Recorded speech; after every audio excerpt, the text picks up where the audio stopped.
Hi friends, welcome back to my channel. இன்றைக்கி நம்ம பார்க்க போகிற ஒரு வாஸ்து டிப்ஸ் என்னென்னு பார்த்தீங்கன்னா, உங்கள் வீட்டில் லக்ஷ்மி தேவியின் அருள் பொழியணுமா?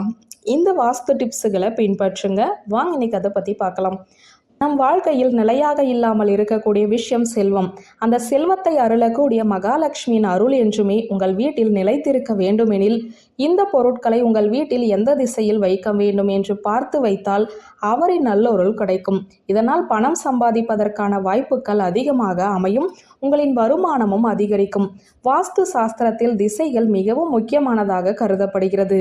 இன்றைய காலத்தில் ஒவ்வொருவருமே வாஸ்துப்படி தனது வீட்டை கட்ட முயற்சிக்கிறார்கள்.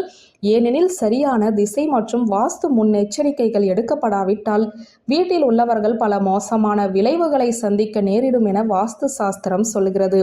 அத்தகைய சூழ்நிலையில் வீட்டில் உள்ள பொருட்கள் மற்றும் காட்சி பொருட்களை சரியான திசையில் வைத்திருப்பது ரொம்பவுமே முக்கியம். அப்படி வாஸ்து சொல்லும்படி பொருட்களை வைத்தால் வீட்டில் மகாலட்சுமி குடியேறுவாள் என்று வாஸ்துவும் கூறுகிறது. வாஸ்து சாஸ்திரத்தின்படி வீட்டில் சில பொருட்களை தெற்கு திசையில் வைப்பது மிகவும் மங்களகரமானதாக கருதப்படுகிறது. இது பொருளாதார வளர்ச்சிக்கு பயனுள்ளதாக இருக்கும் என வாஸ்து சாஸ்திர நிபுணர்களும் சொல்கிறார்கள். யமனின் ஆதிக்க திசையாக தெற்கு கருதப்படுகிறது. இந்த திசை பூமிக்கு சொந்தமானது. எனவே வாஸ்து சாஸ்திரத்தின்படி வீட்டில் பணத்தை இந்த திசையில் வைப்பது மிகவும் மங்களகரமானதாக கருதப்படுகிறது. எனவே இந்த திசையில் வைக்கப்படும் சில விஷயங்களும் உங்களை நிதி ரீதியாக பலப்படுத்தும். வாஸ்துப்படி துடைப்பத்தை வீட்டின் தெற்கு திசையில் வைப்பது நல்லது என கருதப்படுகிறது. இது வீட்டின் உரிமையாளரை ஒன்றிணைக்கும் என நம்பப்படுகிறது. வாஸ்து சாஸ்திரமும் நிதி ஆதாயம் ஏற்படும் என கூறப்படுகிறது. இது தவிர எப்போதுமே செடியை ஹால் அல்லது டிராயிங் அறையில் தெற்கு திசையில் வைக்கவும். வாஸ்துப்படி இது வீட்டிற்கு மிகவும் நல்லது மற்றும் செழிப்பை தருகிறது. வாஸ்துப்படி வீட்டின் தெற்கு திசையில் ஃபீனிக்ஸ் பறவையின் படத்தை வைப்பது நல்லது. இது வீட்டில் மகிழ்ச்சி, அமைதி, செழிப்பை கொண்டு வருகிறது. படுக்கையில் தலையை தெற்கு திசையில் வைக்க வேண்டும். இவ்வாறு செய்வதன் மூலம் திருமண வாழ்க்கை மகிழ்ச்சியாகவும் அமைதியாகவும் இருக்கும். தென்கிழக்கு திசை எப்போதுமே தூங்குவதற்கு ஏற்றதாகத்தான் கருதப்படுகிறது.